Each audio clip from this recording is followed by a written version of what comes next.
Hi friends, this is Sarvajin here. Welcome to my networking channel. Hope all are doing good. And today I'm going to discuss about the topic router on a stick issues. What is a router on a stick?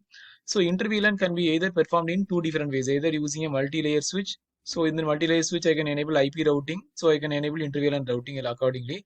And the second way I can use a router on a stick. What it means is for these three different VLAN, each and every PC is in three different VLAN, right? Three different gateway I need to create. Since the router has only a single interface, I have to create the all this VLAN gateway as a sub interface in the router.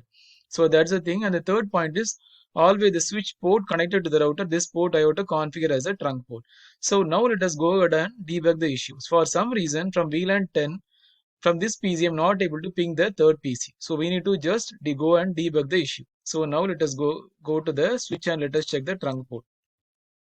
Show interfaces trunk, right? That's a command you have to keep it in mind. Show interfaces trunk. So all the VLAN gateways are all right. VLAN 10, 20, 30. VLAN 1 is the management VLAN. Everything is working fine. So let us go to the router end and let us check the sub interfaces. Show IP interface brief. So these are the three VLAN gateway and all the VLAN gateways are showing up. So where is the issue? So issue can be from the PC end also sometimes. So that's the point in bringing this video.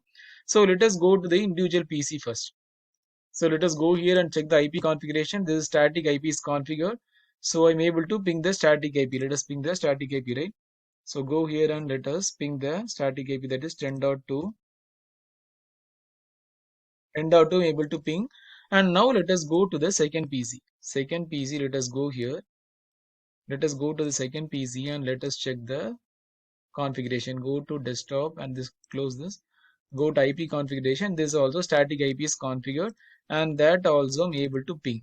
Let us check it. Go to the command prompt and let us check the second PC. Right, second PC is also pingable. Let us go to the third PC and now let us check the configuration. Go to the IP configuration and check. See, there is a DHCP configured over here in the third PC. So third PC we have configured a DHCP, and for some reason the DHCP, this PC is not getting the IP. It is getting 116.254 range, APPA range. That is the automatic private IP addressing range. So in case the client is not getting IP from the DHCP pool, what happen? Automatically it will assign in this range 116.254 range what we called as an automatic private IP addressing. So we have to fix this automatic private IP addressing issue.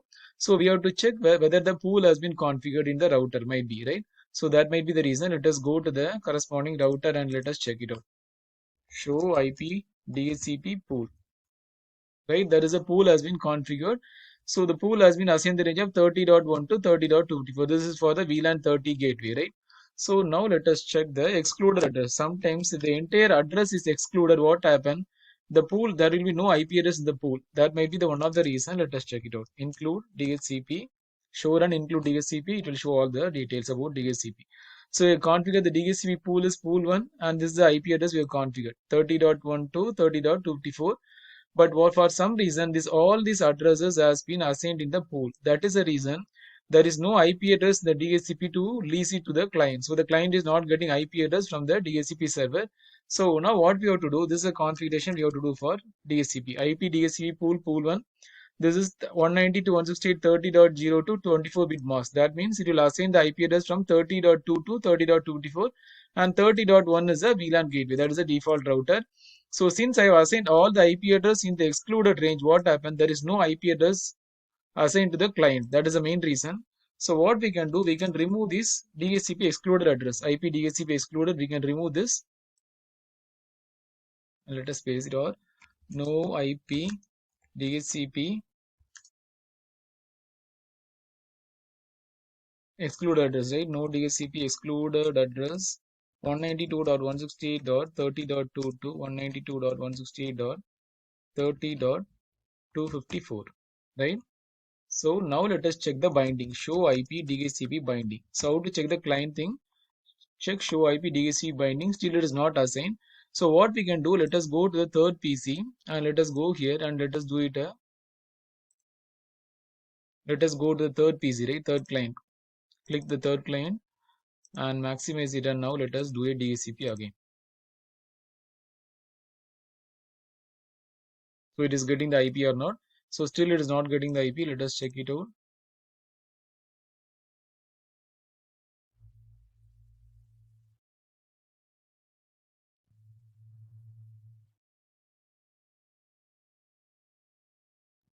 Still it is not getting the IP address from the client. So in such scenario, what we can do, there is another option we can do. Go to this corresponding router and let us remove the pool. No IP DHCP pool 1, right?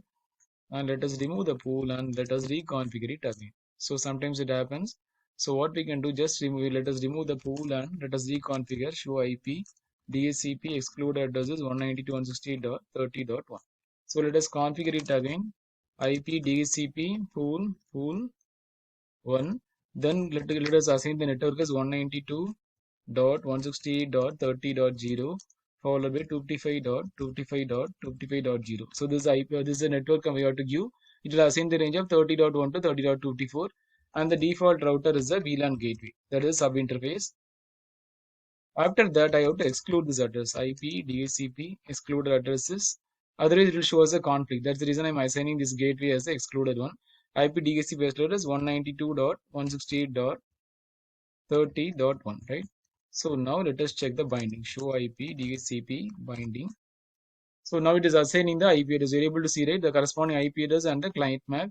So now let us check it out. Go to the third PC, PC2, right? So let us check it out.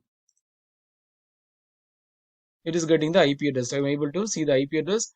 So now let us check from the first PC. We are able to ping it. Go to the router. Go to the command prompt and let us ping the third PC. So now I'm able to reach the third PC. Now the interVLAN routing is working properly. So sometimes you have to also check from the PC end whether the static or the DHCP is assigned. So it can be either from the router or the switch end. This is from the PC end. So also we have to check from the layer 1 issues, right?